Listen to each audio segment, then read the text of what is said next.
Hi hello నమస్తే welcome to Leela's kitchen flavours. ఈ వీడియోలో రొయ్యలతో సింపుల్గా చేసుకునే ఒక మంచి గ్రేవీ కర్రీని ఎలా ప్రిపేర్ చేసుకోవాలో చూపిస్తాను. గ్రేవీ కోసం మనం ఎక్కువ ఇంగ్రీడియంట్స్ ఏమి యూజ్ చేయకుండా చాలా సింపుల్ ఇంగ్రీడియంట్స్తో చేసుకోవచ్చు. ఈ రొయ్యల కర్రీ అనేది మనం రైస్, చపాతీ లేదా బిర్యానీ దేనిలోకైనా సరే చాలా బాగుంటుందండి. చేసే ప్రాసెస్ అనేది చాలా సింపుల్ అయినా సరే టేస్ట్ అనేది చాలా బాగుంటుంది. బ్యాచిలర్స్ కూడా ఈ రెసిపీని చాలా ఈజీగా చేసుకోవచ్చు. ఈ కర్రీ కోసం మనం ముందుగా మసాలాను అయితే ప్రిపేర్ చేసుకుందాం. స్టవ్ ఆన్ చేసి కడాయి పెట్టుకొని దీనిలోకి 2 ఇంచుల దాకా దాల్చిన చెక్క, 7 లవంగాలు, 4-5 యాలక్కాయలు, 1 స్టార్ అనాస పువ్వు, 1 జాజి పువ్వు, అలాగే చిన్న ముక్క జాజికాయ, 1 టేబుల్ స్పూన్ జీలకర్ర, 2 టేబుల్ స్పూన్ల ధనియాలు కూడా వేసి వీటన్నిటిని మంటను లో ఫ్లేమ్లో ఉంచి మంచి స్మెల్ వచ్చేంత వరకు ఫ్రై చేసుకోవాలి. ఇలా ఫ్రై చేసిన వాటిని పక్కకు తీసి పూర్తిగా చల్లారనివ్వాలి. ఇప్పుడు కడాయి తీసుకొని దీనిలోకి 3 టేబుల్ స్పూన్ వరకు ఆయిల్ వేసి హీట్ అయిన తర్వాత బాగా క్లీన్ చేసి పెట్టుకున్న రొయ్యల్ని తీసుకొని ఫ్రై చేసుకోవాలి. ఇక్కడ నేను రొయ్యలు క్లీన్ చేసేటప్పుడు కాస్త పసుపు, ఉప్పు వేసి క్లీన్ చేసుకున్నాను. ఇలా చేసుకోవడం వల్ల రొయ్యల కర్రీ అనేది కాస్త నీచు వాసన రాకుండా ఉంటుంది. అలాగే రొయ్యల్ని క్లీన్ చేసేటప్పుడు రొయ్యకు ఉండే నరాలని కూడా తీసి క్లీన్ చేయడం వలన కర్రీ టేస్ట్ అనేది బాగుంటుంది. మనం తినేటప్పుడు ఇసుకగా తగలకుండా ఉంటుంది.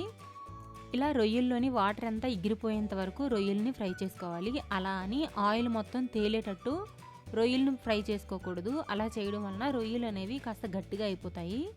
ఇలా రొయ్యలు ఫ్రై అయిన తర్వాత వీటిని ఒక ప్లేట్లోకి ట్రాన్స్ఫర్ చేసుకొని అదే కడాయిలోకి ఒక 4-5 టేబుల్ స్పూన్ వరకు ఆయిల్ వేసి మరిగించుకోవాలి. ఆయిల్ హీట్ అయిన తర్వాత 2 పెద్ద సైజు ఉల్లిపాయలని చిన్న ముక్కలుగా కట్ చేసి వేసుకోవాలి. ఇక్కడ నేను కిలో వరకు పొట్టు తీసేసిన రొయ్యలను తీసుకుంటున్నాను. అందుకే నేను 2 పెద్ద సైజు ఉల్లిపాయలను అయితే తీసుకున్నాను. ఉల్లిపాయలతో పాటు 4 పచ్చిమిర్చిని అలాగే 4 రెమ్మల కరివేపాకును కూడా వేసుకోవాలి. ఉల్లిపాయలు కానీ టమాటాలు కానీ కాస్త ఎక్కువగా వేసుకోవడం వలన కర్రీ టేస్ట్ అనేది బాగోదు, కాస్త స్వీట్నెస్ అనేది వచ్చేస్తుంది.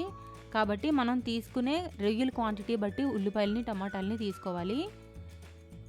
ఉల్లిపాయలు బాగా వేగిన తర్వాత దీనిలోకి 1 టేబుల్ స్పూన్ వరకు ఫ్రెష్గా దంచిన అల్లం వెల్లుల్లి పేస్ట్ని కూడా తీసుకొని ఫ్రై చేసుకోవాలి. అల్లం వెల్లుల్లి పేస్ట్ అనేది అప్పటికప్పుడు దంచుకొని వేసుకుంటే ఏ కర్రీ టేస్ట్ అయినా సరే చాలా బాగుంటుంది.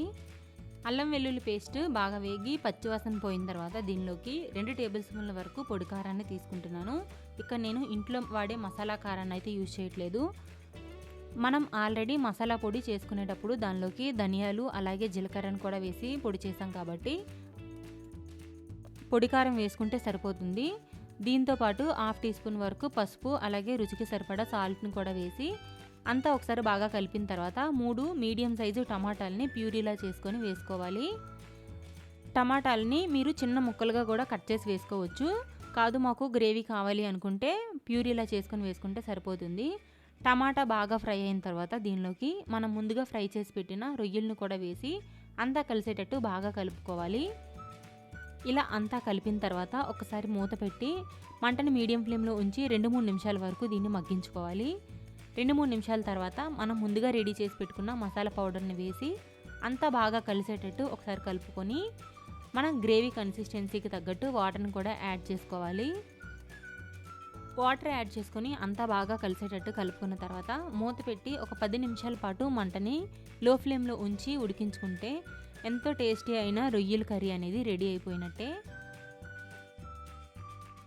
ఇలా 10 నిమిషాల పాటు ఉడికిన తర్వాత ఆయిల్ అనేది సెపరేట్ అవుతుంది. అప్పుడు మనకి కర్రీ అనేది రెడీ అయిపోయినట్లే. ఫైనల్గా దీనిలోకి సన్నగా తరిగి పెట్టిన గుప్పెడు కొత్తిమీరను కూడా వేసుకొని వేడివేడిగా ఉన్నప్పుడు సర్వ్ చేసుకున్నామంటే మంచి టేస్ట్తో అలాగే మంచి గరం మసాలా ఘాటుతో కర్రీ అనేది అదిరిపోతుంది. ఒక్కసారి ఈ రెసిపీని మీరు కూడా ట్రై చేసి మీకు ఎలా వచ్చిందో కామెంట్ చేయండి. ఈ వీడియో మీకు నచ్చితే లైక్ చేసి మీ ఫ్రెండ్స్ అండ్ ఫ్యామిలీ మెంబర్స్కి షేర్ చేయండి. ఇలాంటి మరిన్ని మంచి రెసిపీస్ కోసం మన ఛానల్ని ఇప్పుడు ఫాలో అయిపోండి. Thanks for watching. Bye bye.